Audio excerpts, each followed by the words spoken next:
What if that quiet Bahrain race was actually the turning point for Lewis Hamilton at Ferrari, and we all missed it? No headline moment, no pole, no podium, just a low-key fifth-place finish. But within that uneventful race was a second stint so crisp, so controlled, it might have rewritten Hamilton's entire story in red. For the first time since joining Ferrari, he looked at home in the SF25. And that isn't just progress, that's a threat. Because if Hamilton has finally unlocked the Ferrari puzzle, if he's discovered how to squeeze performance out of a machine that's felt alien until now, then this isn't a comeback brewing. It's a wake-up call for everyone else. Stay with us, because over the next few minutes, we'll explain why that mid-race Bahrain stint could be the exact moment Hamilton stopped adjusting and started preparing to attack. But before that, we need to dive into: could Max Verstappen actually leave Red Bull? And is 2025 the flashpoint? F1 news. Let's stop pretending driver contracts are ironclad in Formula One. Because if the latest whispers are right, Max Verstappen holds all the leverage to walk away. And Red Bull, they might be standing closer to the edge than they'd like to admit. You're watching Paddock Insider, the show where we skip the sugarcoating and reveal what's really unfolding behind those paddock smiles. According to a report in The Times, Verstappen's current contract has a performance clause that allows him to exit if he's not within the top 3 of the drivers' standings after a significant portion of the 2025 season. In plain English, if Red Bull drops the ball, Max can walk. Quietly, no fuss, just done. And while Christian Horner didn't spill the legal details, he did confirm there's a performance-related clause. That's not fluff. That's a warning flare the entire grid should pay attention to. We've seen this movie before. Back in 2019, Max reportedly had a similar clause. If he slipped outside the top 3 mid-season, he could leave. Red Bull barely held on to him then. Now, that same clause could reappear, and this time, the stakes are even higher. Let's not pretend Mercedes didn't chase Max for 2025. They may have promoted Kimi Antonelli, but George Russell's contract ends in 2025. And Antonelli's deal? Still wrapped in secrecy. There's a potential opening in silver for 2026. Aston Martin is also lurking. Honda engines. Newey rumors. It's more than a backup plan. It could be the birth of an F1 juggernaut. Verstappen, Newey, and Honda under one banner? That's a lineup that could reshape an era. Clues are everywhere. Max says he intends to stay with Red Bull through 2028. But intends in F1 speak means we'll see. If Red Bull takes a step back next year, and if McLaren, Ferrari, or Mercedes surge forward, that exit clause will glow like a neon exit sign. Don't forget what Mercedes CEO Ola Kalinius said: Max would look good in silver. That wasn't a throwaway line. That was bait and a signal. Before his passing, Eddie Jordan revealed something huge. Mercedes leadership, including Toto Wolff and Ineos boss Jim Ratcliffe, had a secret meeting in Monaco. The mission? To raise a fighting fund to afford Verstappen. Jordan famously predicted Hamilton's Mercedes move in 2012. So when he speaks, maybe don't dismiss it, start paying attention. Max may be tied to Red Bull until 2028 on paper, but if performance dips, that paper won't mean much. If he falls to P4 in the standings, or the car becomes a midfield struggler, why would he stick around? Verstappen isn't here to play catch-up. He's here to dominate.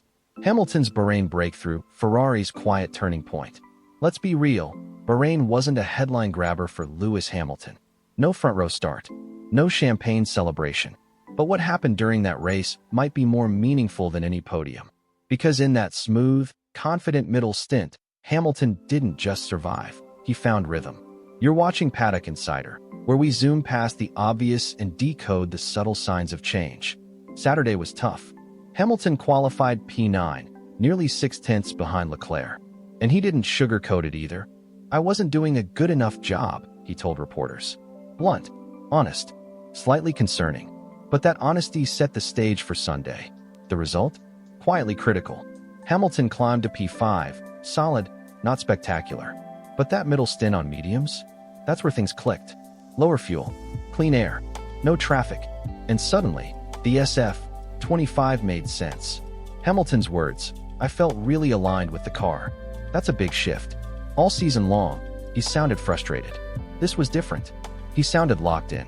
Ferrari is a different beast, and he's learning it. We're talking about a 7-time champion here, over 100 wins. And he's admitting he had to unlearn everything to fit into Ferrari's world.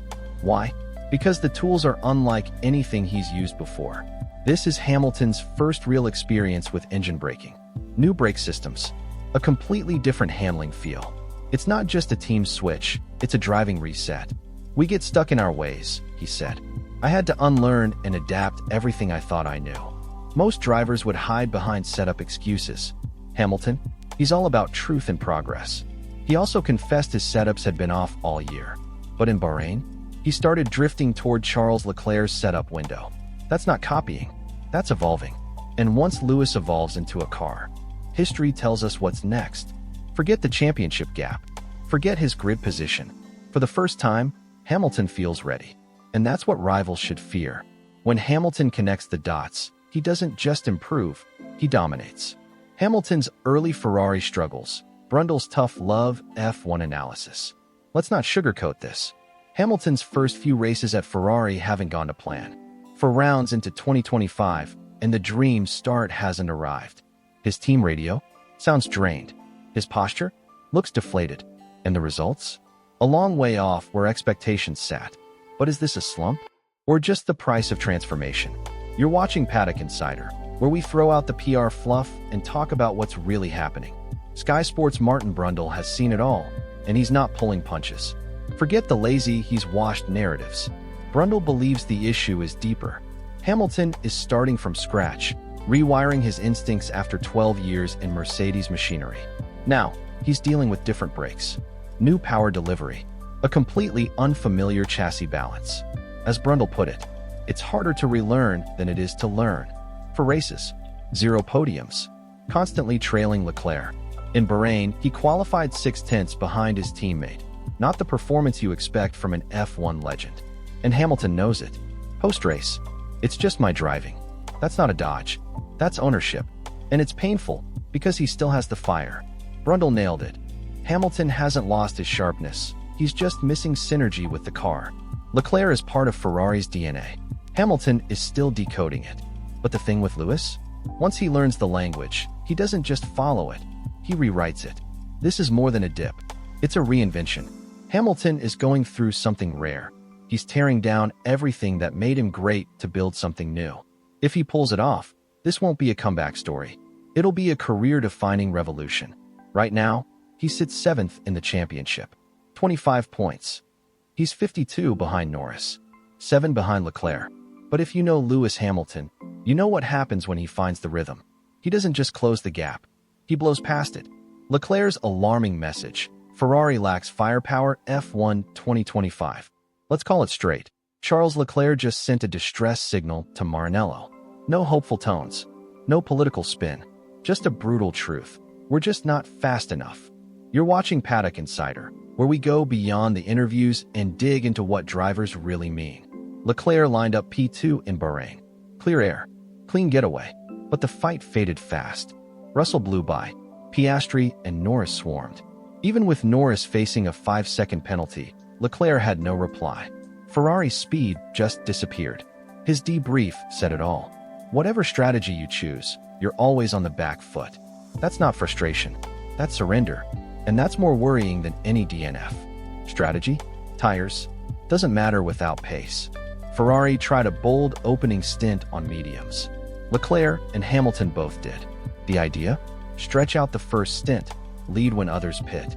But when the soft runners boxed and the Ferraris were out front, the gap was already shrinking. The safety car should have helped. Leclerc had fresh tires. Track position. A window. Didn't matter. Once the final stint started, the Ferraris faded. No grip.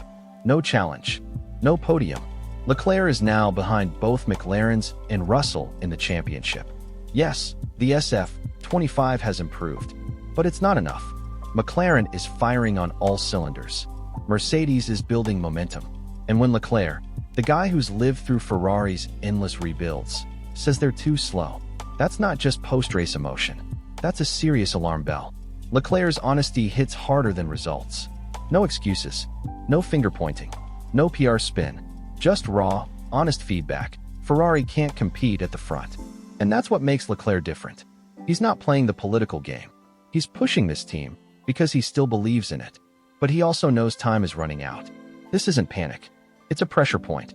If Ferrari doesn't really react, they won't just fall behind. They'll be out of the picture. If you've stayed this long, it means you're not here for fluff. You're here for substance. So here's your next step. If you respect Leclerc's honesty, give this video a like. Tell us in the comments, can Ferrari fix this in 2025, or are they stuck in denial?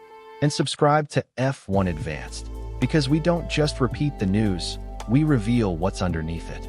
F1 Advanced, raw, relentless, obsessed with performance.